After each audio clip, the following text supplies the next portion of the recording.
ఇంకెన్ని రోజులు జరుగుతారు మీరు? విచారణ పేరిట టైంపాస్ ఎన్ని రోజులు కావాలి సిట్కి కాంగ్రెస్ పెద్దలకి? అరే మీ నిజాయితీ ఏంది అని అడుగుతున్నా నేను.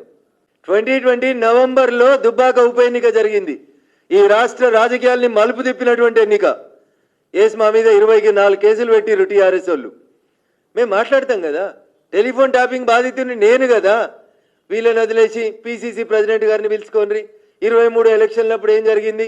You want to make it the Panchayat between Congress and TRS. ఇదేనా స్పెషల్ ఇన్వెస్టిగేషన్ ఆఫీసర్లు చేస్తున్న ఇన్వెస్టిగేషన్? రఘునందన్ రావు ఫోన్లు వినలేదా? రఘునందన్ రావుకి నోటీస్ ఇవ్వాల్సిన అవసరం లేదా? గాంధీ భవన్ పంచాయతీ ఇది. గాంధీ భవన్ పంచాయతీ జూబ్లీ హిల్స్ పంచాయతీ ఇది.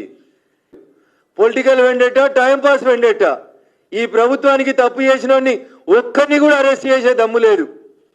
అమెరికాలో కూర్చొని చెప్పిండు ప్రభాకర్ రావు, అప్పుడున్న డీజీ, అప్పుడున్న ప్రభుత్వ పెద్దలు చెప్తే చేసినమని. అదే రాసి రిమాండ్ చేయొచ్చు కదా 7 ఏళ్ళ దాకా. ఎవరిని రిమాండ్ చేసి లేదు. రోజు డైలీ సీరియల్ లాగా అవసరం ఉన్నప్పుడల్లా సిట్ ముందుకి పలానా ఆయన పోయిండు, పెద్ద సంచలనమైన వార్త లెక్క. కాబట్టి రాష్ట్ర ప్రభుత్వానికి చిత్తశుద్ధి లేదు.